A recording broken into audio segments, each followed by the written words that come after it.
संपूर्ण स्वस्थिति में स्थित करने के लिए, निरंतर योगी, निरंतर सेवाधारी बनाने के लिए, आप समान बनाने के लिए बाबा आ जाइए। आपका एक एक बच्चा आपका इंतजार कर रहा है। मम्मा बाबा का हाथ इस संपूर्ण विश्व पर लाइट और माइट के अनंत प्रकाश को बिखेरते हुए मैं फरिश्ता आ जाता हूँ हिस्ट्री को। मम्मा बाबा सामने से मिलकर हम सभी गॉडली स्टूडेंट्स मम्मा बाबा के सामने, मम्मा बाबा के समक्ष उनकी पावरफुल दृष्टि का अनुभव करते हुए एक एक बच्चा जातक पक्षी के समान अपने मन और बुद्धि को संपूर्ण एकाग्र किए विराज। शांति शांति।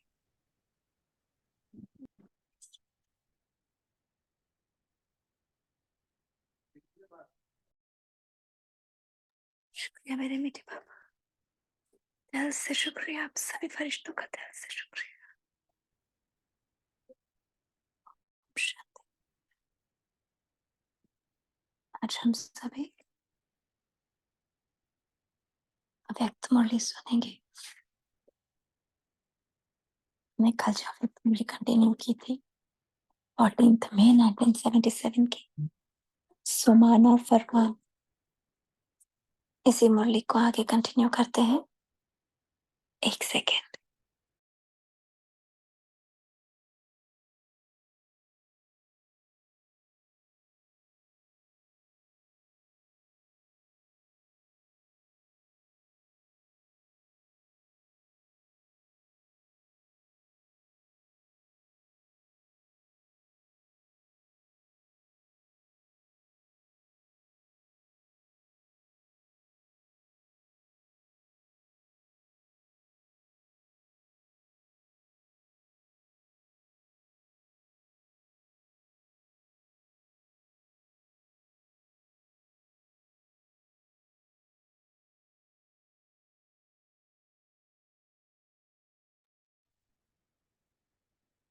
तो सुनते हैं बाबा की मुरली।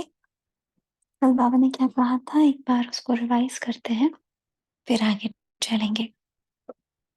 तो कल बाबा जो बात कर रहे थे स्वमान के ऊपर, आप में से कोई बताना चाहेगा कि कल बाबा ने क्या क्या कहा था?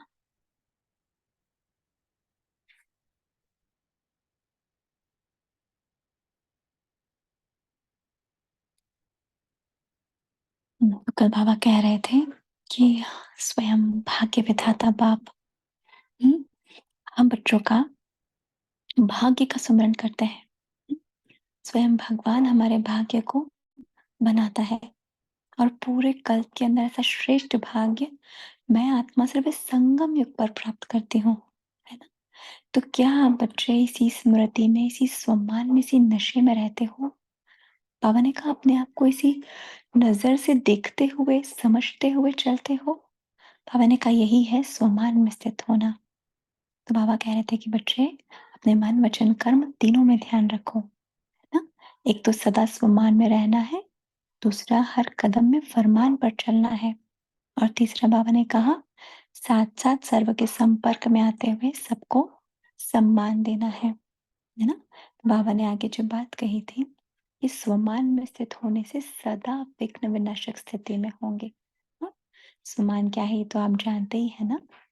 तो बाबा ने हमें जो इतने सारे स्वमान दिए हैं, सबसे पावरफुल स्वमान, जिस भगवान हम जिस भगवान को हम ऑलमाइटी अथॉरिटी कहते हैं ना, सर्वशक्तिवान, वही भगवान हमें मास्टर ऑलमाइटी अथॉरिटी का स्वमान देता है। अर्थात जो शक्तियां स्वयं भगवान में विराजमान है, वही शक्तियां उसकी एक एक शक्ति में विराजमान है। वो स्वयं हमें अपनी बुझा बनाकर, हाँ, वो शिव हमें अपनी पार्वती बनाकर हमें अपने साथ रखता है। कितना ऊंचा स्वमान है जो स्वयं भगवान हमें अपनी स्टेज पर देखता है। बस एक ही छोटी सी मिस्टेक होती है कि हम अपने आप को उस स्टेज पर नहीं देख पाते, क्योंकि हम उसे उसकी नज़रों से नहीं देखते, हाँ? हम अपने आप को उसकी नज़रों से नहीं देखते, लेकिन स्वयं की नज़रों से देखते हैं। और वो नज़रें कौन-सी हैं? जो माया की नज़रें हैं। माया की दृष्टि से स्वयं को देखने से बार-बार कमज़ोरी सामने दिखाई देती है ना? तो बाप जिस दृष्टि से मुझे देखता है, उस दृष्टि से अगर मैं आत्मा स्वयं को देखूँ और उसी स्वमान में स्थित हो जाऊँ, तो कोई भी कमज़ोरी को 1 सेकंड में, हाँ, भस्म कर सकते हैं। तभी बाबा कह रहे हैं ना कि ये स्वमान क्या है? आपकी विघ्न विनाशक स्थिति। हुँ? तो बाबा कह रहे हैं, स्वमान में स्थित होने से ना किसी प्रकार का अभिमान, चाहे देह बुद्धि का अभिमान, नाम, मान, शान, सेवा, किसी का अभिमान नहीं आ सकता, बल्कि स्वतः वो आत्मा कैसी होती है? विघ्न विनाशक। हुँ? वो आत्मा कैसी होती है? निर्माण। अभिमान नहीं होता, लेकिन निर्माण होता है। हुँ? तो मान लेने की इच्छा से परे होने के कारण सर्व द्वारा श्रेष्ठ मान मिलने के पात्र बन जाते हैं। तो कल बाबा यही कह रहे थे अपने बच्चों से। कभी भी मान को एक्सेप्ट नहीं करना है, बल्कि मान देना है, दूसरी आत्मा को मंगोल्लास देना है, दूसरी आत्मा को खुशियों का खजाना देना है। हमारे सहयोग से दूसरी आत्माओं को, हाँ, उमंग उत्साह बढ़े, दूसरी आत्माएं आगे बढ़े। हाँ, यही है बाबा ने कहा पुण्य आत्मा बनना। बाबा ने फिर एग्जाम्पल दिया कि जिस प्रकार लौकिक आत्माएं पुण्य कर्म करती हैं तो उन्हें अल्पकाल का पुण्य मिलता है, लेकिन अगर आप आत्माएं किसी को शक्ति भरते हैं, किसी को ऊँचा उठाते हैं, तो आप सदा काल की पुण्यात्मा बनती हैं। हाँ? अगर आप किसी को मान देते हैं, तो आपका ना केवल, हाँ, इस संगम युग पर आपका मान होता है, जहाँ आपने मान का त्याग किया, ना केवल आपका संगम युग पर मान होता है, बल्कि सतयुग में भी आपको आपकी प्रजा, आपकी रॉयल फैमिली द्वारा मान मिलता है। हाँ, फिर द्वापर और कलयुग में भी भक्त हमें मान प्रदान करते हैं। और वो मान हम आज देख रहे हैं मंदिरों में कितनी भीड़ लगी है ना? तो बाबा कह रहे हैं कि बच्चे क्या करना है हमें? मान देना है, सम्मान देना है, क्योंकि देने में ही लेना समाया है। भिखारी नहीं बनना है, रॉयल बेगर नहीं बनना है। इच्छा भी नहीं रखनी है कि कोई मेरी 1 सेकंड के लिए भी तारीफ कर दे। हाँ, मैंने कोई भी कार्य किया, लेकिन बाबा ने निमित्त बनकर करवाया। करन करावन हार बाबा है। मैं सिर्फ़ और सिर्फ़ निमित्त हूँ। बाबा का बनने से पहले मेरे अंदर कुछ था ही नहीं, है ना? ये सब कराने वाला बाबा ही है। हुँ? फिर बाबा ने इसके बाद हमें फरमान के ऊपर बताया कि फरमान क्या है? हुँ? बाबा ने कहा जो बच्चा हर कदम फरमान पर चलता है, उसके आगे सारी विश्व, हाँ, यहाँ तक कि माया भी कुर्बान जाती है। हाँ, माया भी छठ को रूप में कुर्बान जाती है। तो बाबा ने कहा अपने ऊपर अटेंशन देना है कि मैं आत्मा बाप के फरमान पर कहाँ तक चलती हूँ। फिर बाबा ने आगे पांडव सेना के लिए बताया कि पांडव सेना युद्ध के मैदान पर है ना? पांडवों को महावीर कहा जाता है और महावीर अर्थात सदा माया चेत।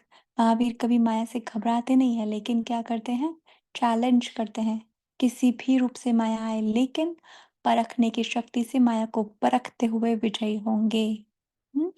तो बाबा ने कहा ऐसा भी नहीं करना कि माया आए फिर मैं अपना समय बिताऊं उससे लड़ने में। नहीं, बाबा ने कहा अपनी परखने की शक्ति को इतना पावरफुल करना है कि दूर से ही मुझे रियलाइज हो जाए, हाँ, कि माया आने वाली है और मैं पहले से ही उसे भगा दूं।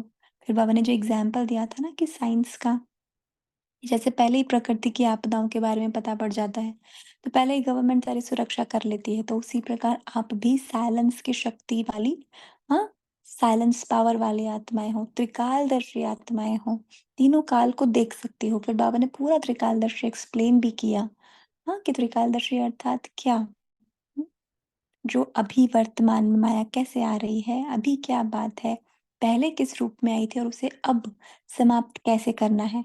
तीनों को देखने से कभी भी माया का वार आपके ऊपर हार खिलाने के निमित्त नहीं बनेगा। हुँ? लेकिन त्रिकालदर्शी होकर नहीं देखते हैं, वर्तमान को देखते हैं, इसलिए हार और जीत होती है, इसलिए सदा विजय नहीं होती, है ना? बाबा ने कहा भी संगम युग का जो वर्षा है वो कौन-सा है? अतीन्द्रिय सुख का वर्षा है। हुँ? अगर बार-बार माया का वार होता रहेगा, तो बाबा ने कहा फिर जो अतीन्द्रिय संगम युग का वरदान है, वो आपको अनुभव नहीं होगा। और अगर इस ब्राह्मण जीवन में अतीन्द्रिय सुख का अनुभव नहीं किया, तो फिर कुछ भी नहीं किया। हुँ? तो बाबा ने कहा अपने आप को देखो कि बच्चे सदा अतीन्द्रिय सुख में रहते हैं। फिर आगे बाप दादा के साथ जो प्रश्न उत्तर हुए, बाबा उस हमें बहुत सुंदर सुंदर उत्तर देंगे। हम्म, तो पहला प्रश्न बाबा से पूछा कि अतीन्द्रिय सुख में रहने वालों की निशानी क्या होगी। उत्तर है, अतीन्द्रिय सुख में रहने वाला कभी अल्पकाल के इंद्रिय के सुख की तरफ आकर्षित नहीं होगा। तो बेसिकली हम अपनी चेकिंग कर सकते हैं इस मुरली से। तो बाबा कह रहे हैं जैसे कोई साहूकार रास्ते चलते हुए कोई चीज पर आकर्षित नहीं होगा क्योंकि वह संपन्न और भरपूर है, इस रीति से अतीन्द्रिय सुख में रहने वाला इंद्रियों के सुख को ऐसा मानेगा जैसे जहर के समान है। तो जहर की तरफ आकर्षित होते हैं क्या? ऐसे इंद्रियों के सुख से सदा परे रहेंगे। मेहनत नहीं करनी पड़ेगी, लेकिन नॉलेजफुल होने के कारण उसके सामने वह तुच्छ दिखाई देगा। क्या कह रहे हैं बाबा? इंद्रिय के सुख कैसे दिखाई देंगे? जहर के समान। हम्म, फिर बाबा ने कहा मेहनत नहीं करनी पड़ेगी, लेकिन नॉलेजफुल होने के कारण उसके सामने वह तुच्छ दिखाई देगा। जैसे आज बाबा ने कहा ना कि राइट और रॉन्ग की परख हो जाएगी। हाँ, तो ऑटोमेटिकली वो चीजें कैसे दिखाई देंगी? बहुत तुच्छ दिखाई देंगी। अगर चलते चलते इंद्रियों के सुख की तरफ आकर्षित होते हैं, इससे सिद्ध है कि अतीन्द्रिय सुख की अनुभूति में अभी कोई कमी है। इच्छा है लेकिन प्राप्ति नहीं है। जिज्ञासु है, बच्चा नहीं है। तो बच्चा अर्थात अधिकारी। हम्म, तो देखो बाबा ने बहुत, इस शब्द में बिल्कुल अच्छा नहीं लगता, जिज्ञासु। हाँ, अभी तक ही जिज्ञासा है। हाँ, तो हम भगवान के बच्चे हैं, ना कि जिज्ञासु आत्माएं। और बच्चा माना क्या? संपूर्ण अधिकारी। हम्म, और जिज्ञासु अर्थात अभी भी इच्छा रखने वाला। प्राप्त हो यह इच्छा नहीं, लेकिन प्राप्त है इस अधिकार की खुशी में रहने वाला। सदा इस अतीन्द्रिय सुख में रहो। इंद्रिय के सुख का अनुभव कितने जन्म से कर रहे हो? हाँ, 63 जन्म से कर रही है ना आत्मा। वही इंद्रिय सुख के भीतर सब कुछ गवा कर ही तो बाबा से मिले। वो अनंत दुख हुआ। हाँ, सब कुछ, सब सब कुछ कर लिया। काम क्रोध लोभ मोह अहंकार हर चीज में हमने अपने आप को डुबो दिया। फिर भी क्या हुआ? दुख, दुख और दुख, उसके सिवा कुछ भी नहीं मिला। हम्म, हर चीज से आकर्षण, चाहे खाना हो चाहे पीना हो। हम्म, कोई भी चीज। हाँ, तो बाबा ने कहा इन सब से तुमने इतना टाइम अपना समय गवा कर देखा। एक जन्म भी नहीं, लेकिन 63 जन्म तुमने उसको समय अपना गवाया इंद्रियों के सुखों में। फिर बाबा ने कहा उससे प्राप्ति का ज्ञान है ना? क्या ज्ञान? माना क्या प्राप्ति हुई हमें? क्या प्राप्त हुआ? कमाया और गवाया। हम्म, प्राप्ति होती भी है, सुख होता भी है, तो कैसा होता है? अल्पकाल का। हाँ, कुछ खाते भी है, हमारा फेवरेट आज समोसा खाने का मन, कितना सुख है जब तक वो एक सेकंड जुबान पर है। उसके बाद कोई सुख नहीं। तो बाबा ने कहा क्या है ये कमाया और गवाया? जब गवाना ही है तो फिर अभी भी उस तरफ आकर्षित क्यों होते हो? हम्म, अतीन्द्रिय सुख की प्राप्ति का समय अभी थोड़ा ही है। इंद्रिय सुख कितना है? 63 जन्म। लेकिन अतीन्द्रिय सुख की प्राप्ति कितना है? सिर्फ थोड़ा सा जन्म। थोड़े में भी थोड़ा, अभी हम कहेंगे शायद समय है ही नहीं। हाँ, इतना सा समय बचा है। तो अपने आप को संपूर्ण अधिकारी बनकर बाप से सत्येंद्र सुख का वर्षा अभी ले लेना है। बाबा ने कहा यह अभी नहीं तो कभी नहीं मिलेगा। क्योंकि सतयुग में भी क्या है? इंद्रिय सुख ही तो है। हाँ, इंद्रिया माना भले आत्मा अंदर से सुखी है, पर हम साधनों के वशीभूत है। वहां भी हर साधन हमें अवेलेबल है। हम साधन, साधन है, सब कुछ है। आत्मा भला आकर्षित नहीं होती है क्योंकि वो अंदर से संपन्न है, सुखी है। लेकिन फिर भी वहां बाबा नहीं है, है ना? तो बाबा कह रहे हैं इसका सौदा अभी नहीं किया तो कभी नहीं कर सकेंगे। फिर भी सोचते रहते हैं छोड़े नहीं छोड़े। बाप कहते हैं छोड़ो तो छूटे, कहते हैं छूटता नहीं है। अरे पकड़ा खुद है, कहते हैं छूटता नहीं है। रचता तो आप हो ना, बार बार ठोकर मत खाओ। नेक्स्ट क्वेश्चन है, सदा अचल अडोल रहने के लिए विशेष किस गुण को धारण करना है? बहुत इंपॉर्टेंट क्वेश्चन है। इसको बहुत गहराई से सुनेंगे सभी, है ना? सदा अचल अडोल रहने के लिए विशेष किस गुण को धारण करना है? सदा उत्तर है, सदा गुण ग्राहक बनो। अब हर बात में गुणग्राही होंगे तो हलचल में नहीं आएंगे। गुणग्राही अर्थात कल्याणकारी भावना। अवगुण देखने से अकल्याण की भावना और हलचल में रहेंगे। अवगुण में गुण देखना, इसको कहते हैं गुणग्राही। अवगुण देखते भी अपने को गुण उठाना चाहिए। अवगुण वाले से गुण उठाओ कि जैसे ये अवगुण में दृढ़ है वैसे हम गुण में दृढ़ रहें। गुण का ग्राहक बनो, अवगुण का नहीं। देखो, आत्मा की स्थिति हिलती ही कब है? हाँ, या तो स्वयं की कमजोरी देखते हैं या तो किसी और की कमजोरी देखते हैं। तो बाबा क्या कह रहे हैं कि बच्चे अब क्या करना है? गुण ग्राहक बनना है। अगर वो आत्मा अपने अवगुण में इतनी पक्की है तो मुझे अपने गुण में इतना पक्का बनना है ना? और हर आत्मा, तो बाबा कहते ही है ना कि हर आत्मा परम धाम निवासी है, हर आत्मा वशीभूत है। बाबा फिर भी कहते हैं कि अगर, हाँ, 100 चीजें हैं तो 100 में से अगर 99 है, 99, अब कुछ भी अवगुण है, लेकिन कुछ तो एक आत्मा में गुण होगा ही होगा। बस उस गुण को देखते हुए आगे चलना है। हर आत्मा को दिल से शुभ भावना, श्रेष्ठ कामना देते हुए आगे चलना है, क्योंकि मुझे बाबा ने इस धरती पर विश्व कल्याण के लिए भेजा है, किसी के अवगुण देखने के लिए नहीं भेजा। स्वयं भगवान जब इस धरती पर आया तब मैं कितनी विकारी थी, तो क्या मेरे बाबा ने मुझे मेरे भीतर अवगुण देखा? नहीं देखा। मेरे बाबा ने मेरे भीतर अनंत गुण देखे। आते ही बाबा ने कहा, मीठे बच्चे, जबकि हम कितने कड़वे थे ये हम सब जानते हैं। वो भगवान होकर हमारे भीतर सारी सच्चाई जानते हुए, सब कुछ जानते हुए, फिर भी हमें इतने ऊंचे स्वमानों से सजाता रहा, अपने प्यार से सजाता रहा। हाँ, अपनी शक्तियों से उसने हमें वरदान दे दिए। तो जब भगवान इस रूप से करता है तो मैं भी तो मास्टर भगवान हूं ना, बाप समान आत्मा हूं ना। तो जैसे बाबा सब आत्माओं के अंदर गुण देखता है, चाहे वो ज्ञानी हो चाहे अज्ञानी हो, उसी प्रकार मैं आत्मा भी हर आत्मा के अंदर गुण देखूं। ठीक है? तो अब नेक्स्ट प्रश्न है, कौन सा भोजन आत्मा को सदा शक्तिशाली बना देगा? उत्तर, खुशी का। कहते हैं ना, खुशी जैसी खुराक नहीं, खुशी में रहने वाला शक्तिशाली होगा।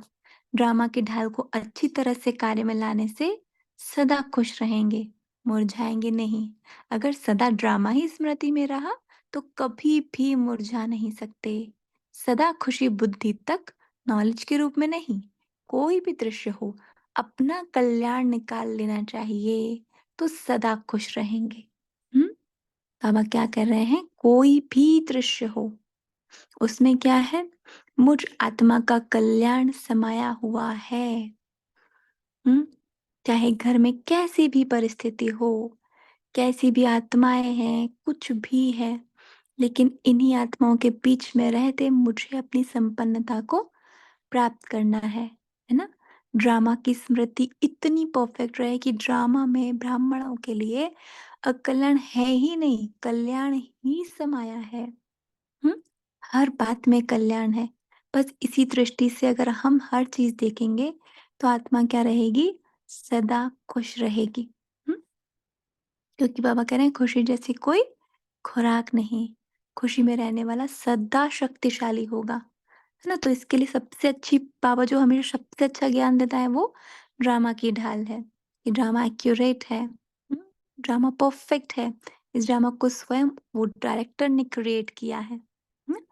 तो इसी ड्रामा के आत्मा हम भी पार्टधारी हैं और वो सब आत्माएं भी इसी ड्रामा के पार्टधारी हैं। तो बाबा कह रहे हैं, बच्चे, ऐसी श्रेष्ठ भूमि पर आना अर्थात भाग्यशाली बनना। इसी भाग्य को सदा कायम रखने के लिए सदा अटेंशन, स्थिति सदा एक रस रहे। एक रस स्थिति अर्थात एक के ही रस में रहना, और कोई भी रस अपनी तरफ खींचे नहीं। अगर किसी अन्य रस में बुद्धि जाती है तो एक रस तो नहीं रह सकते। बाप के समान स्वयं को नॉलेजफुल अर्थात ज्ञान के सागर अनुभव करते हो। नॉलेजफुल अर्थात सदा सत्य कर्म करने वाले, व्यर्थ नहीं करेंगे। जब सत्य बाप के बच्चे हैं, सत्युग स्थापन करते हैं, तो कर्म भी सत्य होने चाहिए। बहुत इंपॉर्टेंट लाइन बाबा कह रहे हैं। नॉलेजफुल अर्थात क्या? हाँ, नॉलेजफुल अर्थात सदा सत्य कर्म करने वाले, व्यर्थ नहीं। हाँ, बाबा कहता है आप मास्टर नॉलेजफुल आत्माएं हो। हाँ, हर कर्म कैसा होगा? सत्य होगा। जब सत्य बाप के बच्चे हैं, सत्य युग स्थापन करते हैं, तो कर्म भी सत्य होने चाहिए। बोल, कर्म, संकल्प, सब सत्य हो, सब सत्य होना चाहिए। इसको कहते हैं बाप के समान मास्टर नॉलेजफुल अर्थात ज्ञान स्वरूप।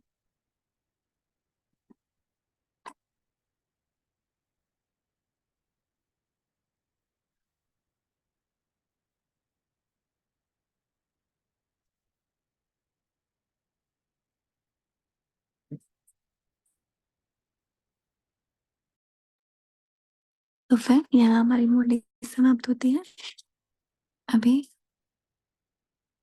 आप सभी को हम माइक सौंपते हैं। आप सभी इस मुरली को डिस्कस कर सकते हैं। बाबा ने बहुत अच्छे पुरुषार्थ के पॉइंट्स बताए हैं, प्रश्नोत्तर में भी और मुरलियों में भी। तो ओम शांति। बाबा का दिल से शुक्रिया, आप सभी फरिश्तों का भी दिल से शुक्रिया। ओम शांति, ओम शांति, शांति। और बार बार कहना ना पड़े माइक ऑन करने के लिए। आप सभी की सेवा है, आप सभी का परिवार है और आप सभी का ही ग्रुप है ना? तो अपनी खुद की भीतर की इच्छा से आप सभी फटाफट माइक ऑन करें।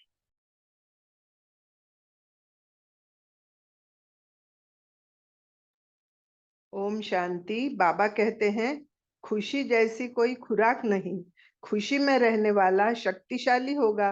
ड्रामा की ढाल को अच्छी तरह से कार्य में लाने से सदा खुश रहेंगे, मुरझाएंगे नहीं। अगर सदा ड्रामा ही स्मृति रहे तो कभी भी मुरझा नहीं सकते। सदा खुशी बुद्धि तक नॉलेज के रूप में नहीं, कोई भी दृश्य हो अपना कल्याण निकाल लेना चाहिए तो सदा खुश रहेंगे। ओम शांति।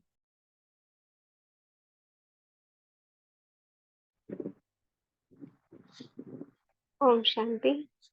बाबा ने प्रश्न करा है कि अति इंद्रिय सुख में रहने वालों की निशानी क्या होगी। तो अति इंद्रिय सुख में रहने वाला कभी अल्पकाल के इंद्रिय के सुख की तरफ आकर्षित नहीं होगा।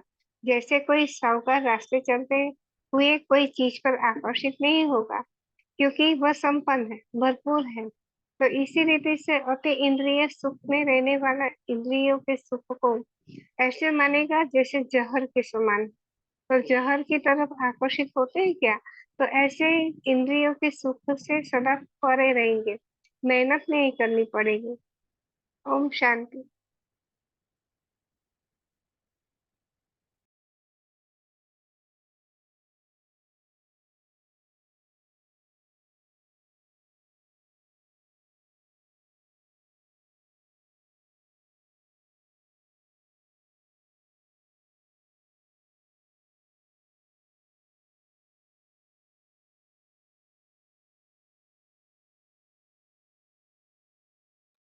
और कोई?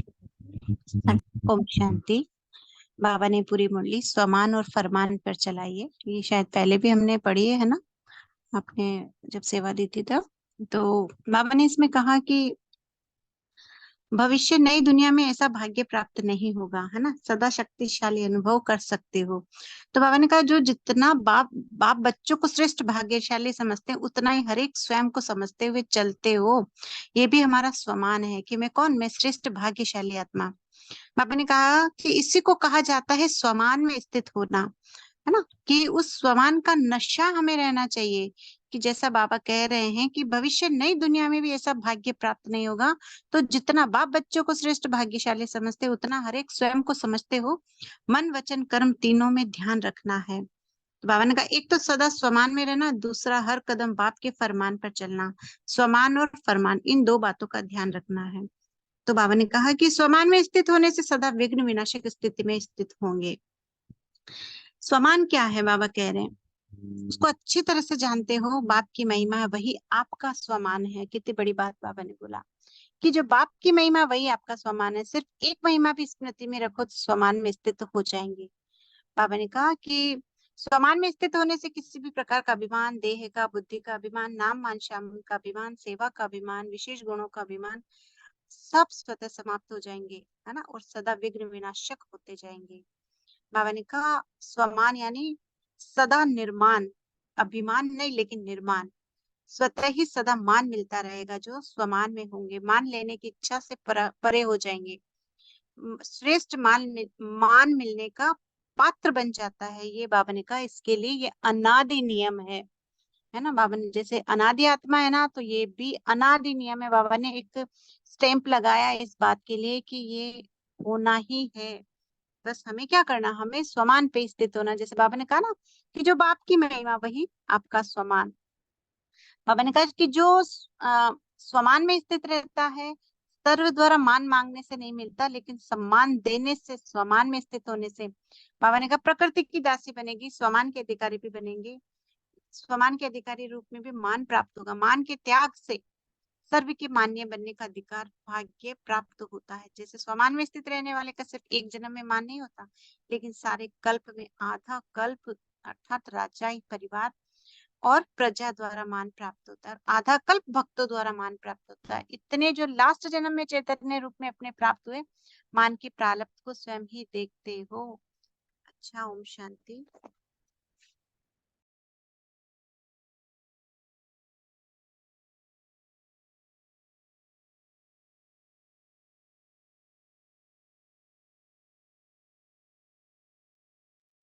ओम शांति। बाबा ने कहा कि राजाई राजाई फैमिली परिवार द्वारा और प्रजा द्वारा भी मान प्राप्त होता है, और आधा कल भक्तों द्वारा मान प्राप्त होता है।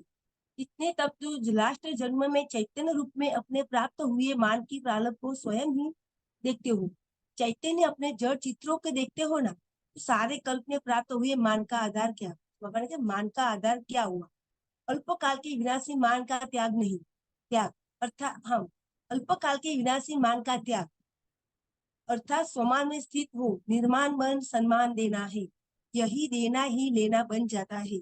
तो सम्मान देना अर्थात उस आत्मा को उल्लास में लाकर आगे करना है। तो बाबा कहते अल्पकाल का पुण्य और अल्पकाल की वस्तु देने से होता है ना। दुनिया वाले तो अल्पकाल की ही भूखी है ना, तो हमें अल्पकाल को जो भी है ना वो हमें देना है, तो हमारे संतुष्ट होगा और हमें मान देगा। तो वस्तु देने से होता है या अल्पकाल के सहयोग से देने से होता है, लेकिन यह सदा काल का उमंग उसका अर्थात खुशी का खजाना या स्वयं के सहयोग का आत्मा को सदा के लिए पुण्य आत्मा बना देता है। इसीलिए यह बड़े से बड़ा पुण्य हो जाता है। एक जन्म में किए हुए इस पुण्य का फल सारा कल्प मिलता है। इसलिए बाबा कहते हैं कि जिसको जो चाहिए वो आप देते रहो, क्योंकि तुम दाता हो। तो जिसको जो चाहिए वो देंगे, तो वो इतना हमारे हमारे लिए इतना सम्मान देंगे ना कि हमें जिस समय जो चाहिए वो हम दे सकते हैं। तो इस कारण का सम्मान देना है, देना नहीं लेकिन लेना है। तो लौकिक बाबा कहते लौकिक रूप में भी कोई पुण्य का काम करता है तो सबके आगे माननीय होता है। बाबा के लौकिक रूप में भी कोई पुण्य का काम करता है ना तो सबके आगे माननीय होता है, लेकिन हम तो बाबा कहते सारे कल्प में माननीय बन जाते हैं, स्वमान में रहते हैं। तो हमें तो कितना देना है। यहाँ भी मान देता है, बाबा से हमें देता है, मिलता है। और हम बाबा से हम जो कुछ देते हैं तो बाबा हमें सम्मान भी देता है, मान भी देता है। और व्यक्ति दे या न दे, लेकिन उसके अंदर से तो वो निकलता ही रहता है। दुआई निकलती है और उसके लिए अच्छे बोल निकलते हैं, वो देते हैं। भले हमारे हमारे सामने नहीं बोलता है, लेकिन अंदर से तो वो देता ही रहता है हमारे लिए, कि हम समय अनुसार उसको देने वाले। ओम शांति।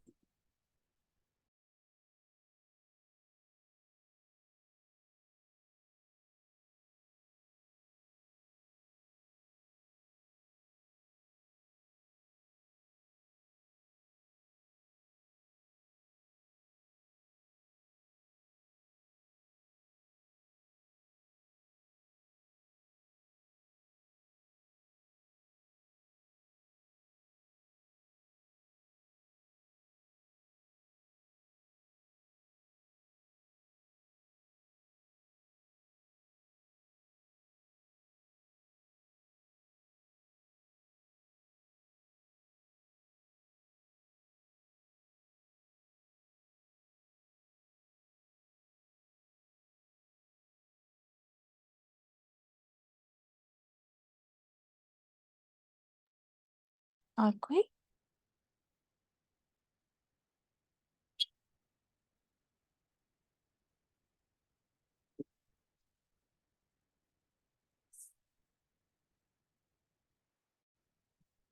अभी कंप्लीट हो गई मुरली, एक बार और रिवाइज हो गया। पंचा सेवा ले ले, किसी को कुछ नहीं कहना हो तो। ठीक है, चलिए, ओम शांति सभी को। आप सभी का दिल से शुक्रिया।